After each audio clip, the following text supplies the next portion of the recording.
welcome to another video, and today is the day 2 of Tokyo tour. So today is gonna be a very exciting day. So we're starting the day like a local, walked in from my hotel in Takadanobaba to the closest convenience store right in the corner. These 7-Eleven are cultural icon. They're clean, they're bright, and packed with everything from fresh onigiri, 7-Eleven coffee, and chicken newspapers. You can get literally everything you think of. There are over 21,000 of them in Japan alone. So they're basically everywhere you turn. I grab a quick snack, a caffeine fix, and its convenience turned into Japanese genius.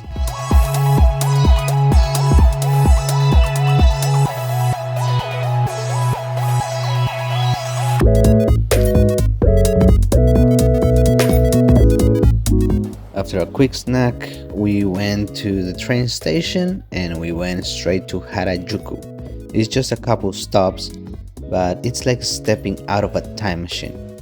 Right across from the hyper stylish madness of Takeshita, you walk into this serene oasis, Meiji Jingu Shrines.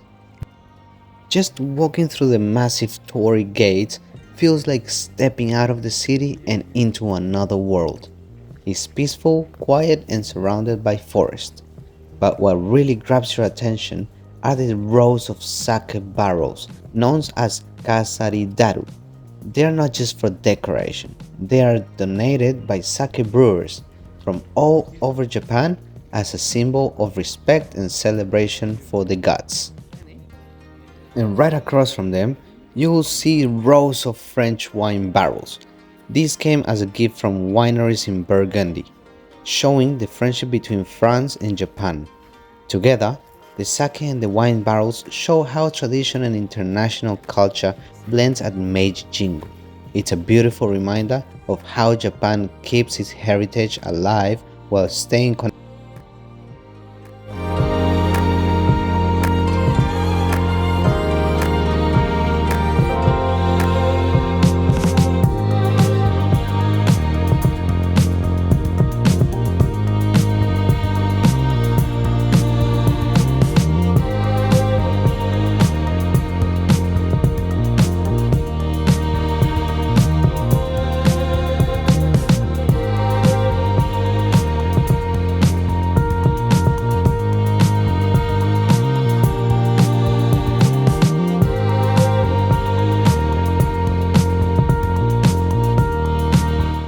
It's also famous for Shinto weddings. I was lucky enough to catch one mid-morning. The bridal couple walked in a procession led by Shinto priests and shrine maidens, all under a ceremonial red umbrella. These ceremonies are held daily and symbolize harmony and happiness for families over centuries.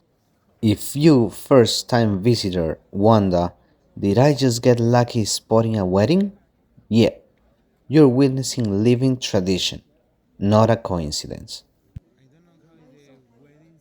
So after the temple, we kept our walk, and only in Tokyo can you spot Mario and Luigi racing through real traffic. The Mario Kart experience let you dress up, hop in a go-kart, and zip around the city like it's Rainbow Road, but with way more taxis. And just a heads up, you will need an international driver's permit if you want to join the madness. So actually, this walk is very convenient because from the shrine it's a 15-minute walk to Shibuya. It's not just any walk. You pass high fashion houses like Prada, Louis Vuitton, a Nissan showroom. Everything is just gleaming under minimalist architecture and sleek modern buildings that play with glass, angles, and lights. It's Tokyo remixing luxury. Art and sleek urbanity. Best served on foot.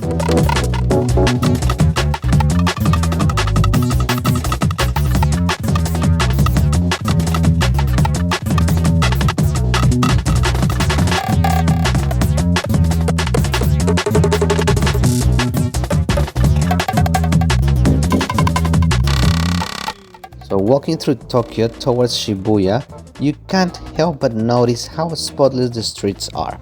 Japan's take cleanliness seriously.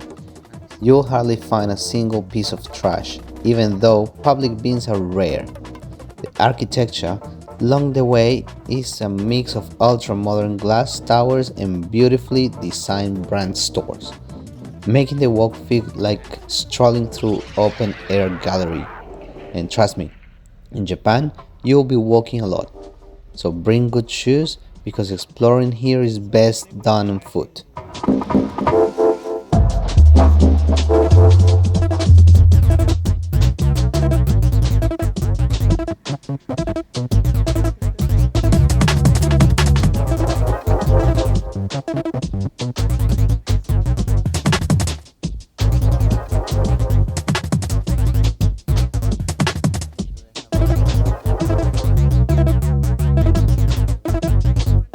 Every 100 or 200 meters, you'll find a public crossing, and you can have a very nice view of where you're going and towards the city. And here it is, Shibuya Crossing, often called the world's busiest intersection. It's like a heartbeat you can't see. Red light blends into neon. People surge diagonally from all directions in this choreographed chaos.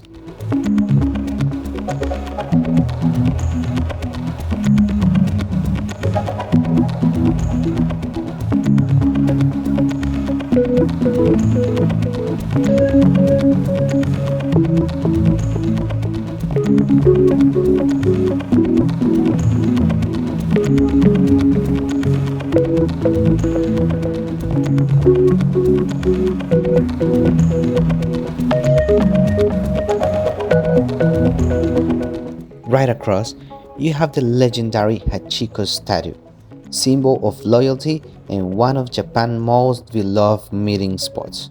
The legend says he waited at this very spot every day for his owner after ever he passed away. And now, meet me at Hachiko's is the easiest way to meet people in Tokyo.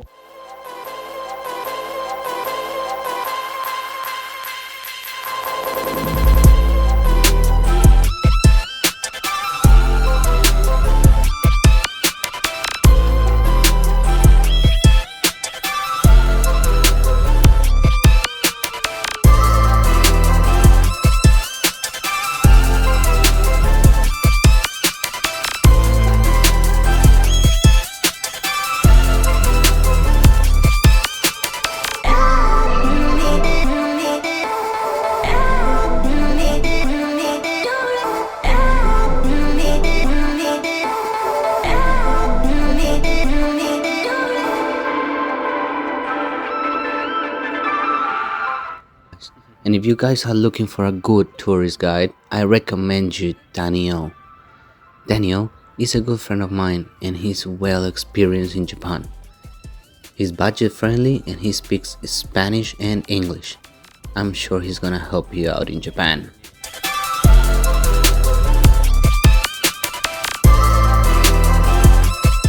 And trust me, this crossing transforms between day and night. In daylight, it's a rush commuter shopping and neon just waking up. But at night, it turns cinematic.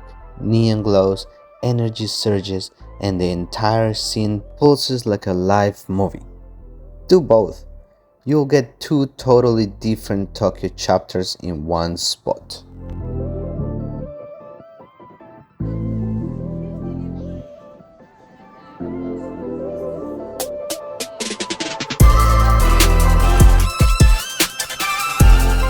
And that wraps up our second day in Tokyo, from shrines and weddings to chaos of Shibuya Crossing.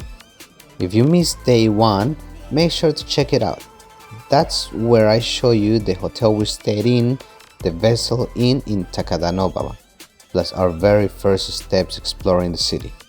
It's the perfect starting point before diving into today's adventure. Just click on the left of this screen to have a look of the whole video. Ladies,